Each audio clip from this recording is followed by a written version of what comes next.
하나님의 선지자 미가야를 감옥에 가두고 전쟁에서 승리하고 다시 돌아오겠다, 그리고 미가야의 죄를 묻겠다라고 말했던 아합 왕은 미가야의 말이 아직 완전히 무시하지 못했던 것 같습니다. 그래서 아합은 자기가 이스라엘 왕인 것을 숨기고 변장하고 전쟁터로 들어갔고 여호사밧에게 왕복을 입고 전쟁에 임하라고 그렇게 이야기를 합니다.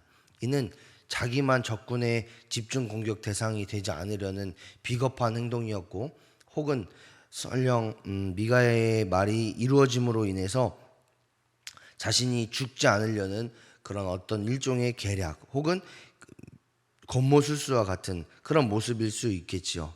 아합 왕이 변장함으로 인해서 적군의 집중 공격을 피할 수 있었을지는 모르겠지만, 전쟁에서는 효과적인 명령 체계가 잃어버리는 그런 모습이 이 본문에서 나옵니다. 이런 상황을 알지 못하는 아람 왕은 오직 이스라엘 왕만 잡으라고 그런 명령을 내리지요. 그러자 아람 왕의 군대는 이스라엘 왕의 병거를 탄 여호사밧을 공격하기 시작하는데, 여호사밧은 하나님께서 심판하실 아합 왕과 동맹을 맺고 함께 전쟁에 나감으로 인해서 위태로운 상황을 맞이하게 된 겁니다. 생명의 위협을 받고 쫓기는 상황이 된 거죠. 그래서 여호사밧은 소리를 지르고 그 소리 가운데에 도망치는 그런 모습들을 보게 됩니다. 그런데 이 아람 왕의 군대는 아합 왕이 아닌 것을 보고 여호사밧 쫓기를 멈추게 됩니다. 그로 인해서 여호사밧은 생명이 유지되는 그런 은혜를 경험하게 되는 거죠. 이를 통해서 우리는 볼 수 있는 것이, 하나님께서 여호사밧을 보호하고 계시는구나, 아직은 하나님께서 정하신 그때가 여호사밧의 그때가 아니구나라는 것을 보게 됩니다. 아람 왕의 군대가 여호사밧이 이런 일을 겪고 있는 중에 한 사람이 무심코, 여기서 중요한 게 무심코인데, 어떤 의도를 가지고 쏘거나 혹은 정조준을 하고 쏜 것이 아니라 그냥 눈먼 화살에 이 아합 왕이 맞은 겁니다. 특별히 갑옷과 갑옷을 잇는 갑옷 솔기에 맞았다라고 이야기하는데, 그러니까 딱딱한 갑옷과 갑옷 사이를 연결하는 줄들이 있을 거 아니에요. 그 줄 사이에 가장 연약한 부분, 혹은 치명상을 입을 수 있는 영린과 같은 그런 부분에 화살이, 무심코 쏜 화살이 맞은 겁니다. 그런데 그 무심코 쏜 화살이 아합 왕의 치명상을 입히게 만듭니다. 아합 왕은 자신의 주변에 있는 병사에게 자신을 전쟁터에서 벗어나게 해달라고 이야기하지만 이 전쟁이 치열하게 치루어집니다. 그러니까 아합 왕이 단순히 자기의 생명을 보호하기 위해서 펼쳤던 그 계략이 오히려 자기가 생명의 위협 가운데 있을 때에 자기를 구하지 못하게 만드는, 명령체계가 확실하지 못함으로 인해서 그가 벗어나지 못하는 일이 벌어지게 되는 거예요. 그로 인해서 이 아합 왕은 전쟁을 맹렬하게 치르면서 그 전쟁 가운데서 죽게 되는 그런 일이 벌어지게 됩니다. 만약 아합 왕이 왕복을 입고 명령을 잘 내렸다라면, 혹은 그가 지휘체계를 확실하게 했다라면 전선을 이탈해서 치료를 받았을지는 모르겠습니다. 그런데 이 잠깐의 눈속임을 위해 펼친 계략이 오히려 아합 왕을 과다출혈로 오랜 시간 동안에 고통스럽게 죽게 하는 일을 만들었다라는 것을 우리는 보게 됩니다. 그러니까 사람의 간교와 사람의 지혜는 하나님의 계획과 하나님의 섭리를 이기지 못한다라는 것을 우리는 여기서 배울 수 있는 거예요. 해질녘에 진중에서 도망치라는 소리가 들립니다. 36절의 말씀을 보니까, 해질녘에 진중에서 외치는 소리가 있어 이르되 각기 성읍으로 또는 각기 본향으로 가라. 이 말은 도망치라는 말입니다. 도망쳐서 우리의 생명을 유지하자, 이런 말들을 하고 있는 거예요. 그제서야 전쟁이 끝나게 됩니다. 그런데 그 전쟁이 끝나는 동시에 37절의 말씀을 보니까 왕이 이미 죽음에 라는 표현을 쓰고 있습니다. 그러니까 이 아합 왕이 전쟁으로 인해서 죽게 되었다라는 거죠. 그로 인해 아합 왕은 이스라엘 땅 가운데 돌아가서 장사를 치르게 되고, 또 아합 왕이 타고 있던 병거를 모세에서 씻었는데 그때 개들이 와서 그 피를 핥았다라는 것을 보게 됩니다. 이는 엘리야가 열왕기상 21장에서 했던 예언의 말씀이 그대로 성취되는 것을 보게 돼요. 엘리야가 엘리야가 이제 아합 왕에게 아합 왕을 저주하고 또 그의 최후를 예언하면서 너의 피를 개가 핥을 것이다, 이런 말을 했는데 그 말씀이 그대로 이루어진 거죠.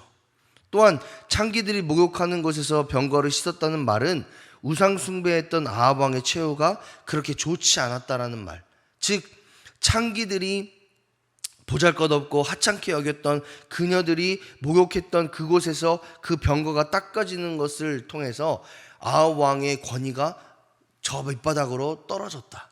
더 나아가서 아합 왕이 우상 숭배했던 그 아합 왕이 결국에는 비참한 최후를 맞이하게 됐다는 것을 이야기할 뿐만 아니라 미가의 예언대로 전쟁에서 승리하지 못하고 처참한 죽음을 맞이할 거다라는 그 하나님의 예언이 그대로 성취되었다는 것을 우리는 보게 됩니다.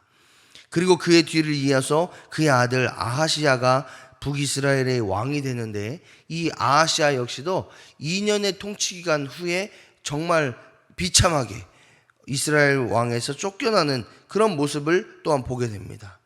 이 본문의 말씀을 통해서 우리는 두 가지 은혜를 묵상할 수 있는데, 첫째는 자신의 생각으로 하는 모든 일이 처음에는 잘 되는 것처럼 보여도 결국에는 망하게 된다는 것을 깨닫게 됩니다. 여호사밧은 하나님 앞에서 정직한 왕이라고 평가받았던 사람이었지만 그가 하나님께서 심판하려고 하셨던 아합 왕과 동맹을 했고 전쟁에 함께 나감으로 말미암아 하나님의 선지자의 말이 있었음에도 불구하고 전쟁에 나감으로 말미암아 그가 목숨을 위태롭게 하는 그런 쫓김의 현상을 경험할 수밖에 없습니다. 또한 당시 최고의 주가를 올리고 있었던 아합 왕의 북이스라엘이었고 동족이었기 때문에 그들과 친밀해지면 국가적인 도움을 받을 수 있게 될 거다라는 생각이 있었지만 결국에는 아합 왕이 죽음으로 인해서 그 모든 것이 정말 허무하게 끝나는 것을 보게 됩니다. 또 아합 왕 역시도 자신의 생각으로 왕복을 벗고 전쟁에 임하면 자신이 죽지 않을 거다라는 그 계략을 펼쳤음에도 불구하고 그가 결국에는 죽음에 이르는 그런 현상을 보게 된다라는 거죠. 이것들을 통해서 우리가 깨닫는 것이 있다라면 우리의 생각으로, 우리의 지혜로, 또 우리가 가지고 있는 상식으로 우리의 삶을 이렇게 저렇게 이끌어갈 수 없구나. 또 내 삶에 많은 유익을 주는 것 같고 즐거움을 주는 것 같아서 선택했을지라도 그것이 하나님께서 원하시지 않는 것이라면 결국 잘못될 수도 있겠구나라는 것을 여호사밧과 아합 왕을 통해서 깨닫게 되는 겁니다. 따라서 하나님의 자녀인 우리는 언제나 하나님의 뜻에 귀를 기울이며 하나님의 인도하심이, 하나님의 뜻이 어디에 있는지를 분별하는 인생을 살아야 된다는 거죠. 이미 아합 왕과 여호사밧에게는 하나님의 선지자 미가야가 그것은 아닙니다, 전쟁에 나가서는 안 됩니다 라고 말했습니다. 하나님의 분별할 수 있는 그 말씀을 주셨어요. 그럼에도 불구하고 그들이 잠깐의 이익과 잠깐의 생각과 그들이 가지고 있는 지혜로 전쟁에 나가야겠다, 그리고 전쟁에서 승리하고 돌아와서 너 가만두지 않겠다, 이렇게 말하고 전쟁에 나갔다라는 것을 보게 돼요. 그리고 그들이 최후는 망했다라는 것을 우리는 보게 되는 거죠. 하나님께서 우리에게 분별할 수 있는 지혜를 주시고 분별할 수 있는 상황을 주셨을 때에 우리는 하나님 앞에 자존심을 내세워서도 안 되고 하나님 이게 아닙니다, 우리가 가지고 있는 생각은 이겁니다 라고 내 주장을 펼쳐서도 안 된다라는 것을 우리는 여기서 깨달아요.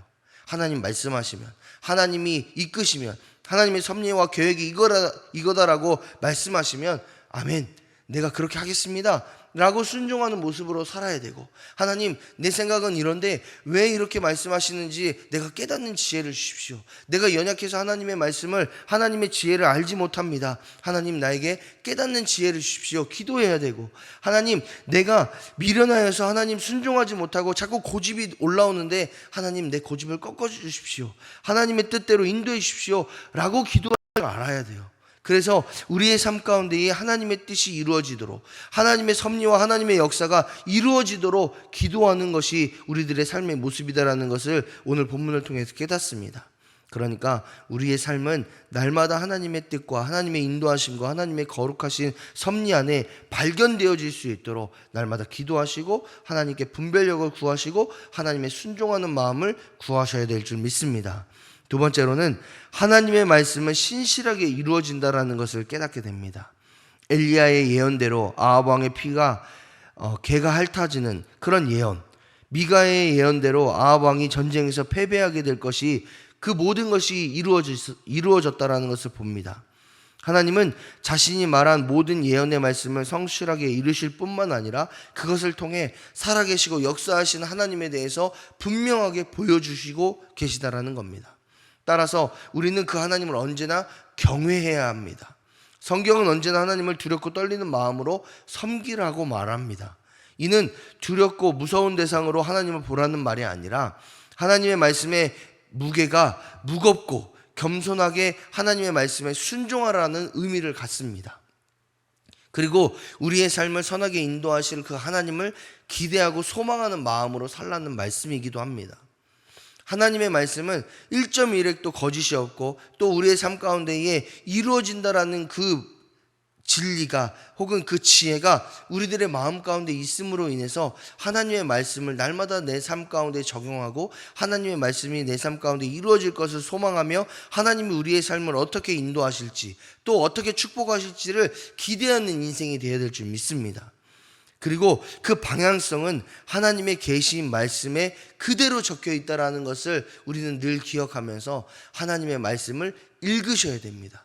그리고 그 말씀을 읽으실 때에 그냥 단순히 이런 말씀이 있었구나, 이렇게 하나님의 말씀이 있었네로 진행하고 끝나는 것이 아니라, 읽고 끝나는 것이 아니라 이 읽은 말씀이 내 삶 가운데에 적용되기를 소망합니다.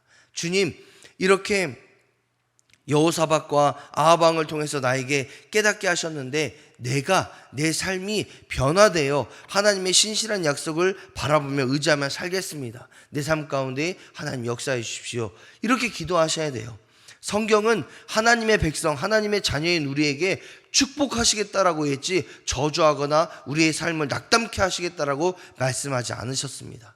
그리고 하나님의 자녀인 우리가 하나님의 말씀에 순종할 때에, 하나님의 뜻대로 살아갈 때에 놀라운 하나님의 역사를 경험하게 될 거다라고 말씀하셨던 것을 여러분 기억하셨으면 좋겠어요.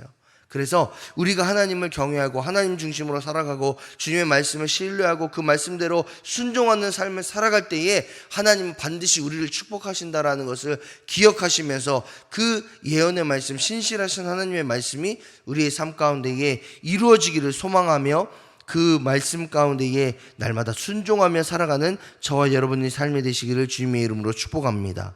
하나님께 사랑하시는 여러분, 우리는 신실하신 하나님의 약속을 믿고 신뢰하는 삶을 살아가는 그리스도인들입니다.